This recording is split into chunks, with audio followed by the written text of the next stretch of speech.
साम्राज्य, सामान्यांचा असामान्य आवाज। छत्रपती शिवाजी महाराज जयंती उत्सवाचे औचित्य साधून छत्रपती शिवाजी महाराज जयंती मंडळ सोमपा यांच्या वतीने 16 फेब्रुवारी रोजी सोलापूर महानगरपालिका परिसरात भव्य रक्तदान शिबिराचे आयोजन करण्यात आले होते।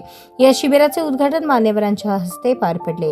रक्तदान शिबिराचे उद्घाटन माननीय उपमहापौर ज्ञानेश्वरी देवकर यांच्या हस्ते करण्यात आले। यावेळी महेश देवकर, नगरसेवक विनोद भोसले, नगरसेवक सत्यजित वाघमोडे यांची उपस्थिती होती।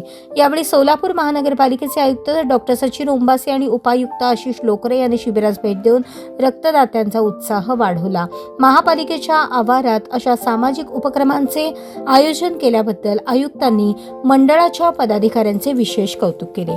शिवजन्मोत्सव मंडळाचे अथक परिश्रम हे शिबिर यशस्वी करण्यासाठी शिवजन्मोत्सव मंडळाच्या पदाधिकाऱ्यांनी आणि सदस्यांनी परिश्रम घेतले। यामध्ये संस्थापक माऊली पवार, अध्यक्ष प्रभुलिंग पुजारी, सल्लागार प्रदीप जोशी, सदस्य सोहन माने, मेघराज साळुंखे, सौरभ सांगवे, श्रीकांत घोलप, श्रीकांत भडके, श्रीनिवास रामगल, दत्ता गायकवाड, महादेव ढेकळे, गणेश डेंगळे, विक्रम पाटील, अमृत हावळे, सतीश कोळी आदी मान्यवरांची उपस्थिती होती। रक्तदान हे सर्वश्रेष्ठ दान असल्याचे मानून शिवजयंतीच्या पूर्वसंध्येला सामाजिक बांधिलकी जपण्याच्या उद्देशाने हे शिबिर आयोजित करण्यात आले। महापालिकेतील कर्मचारी, अधिकारी आणि नागरिकांनी या शिबिरास उत्स्फूर्त प्रतिसाद देत मोठ्या संख्येने रक्तदान केले।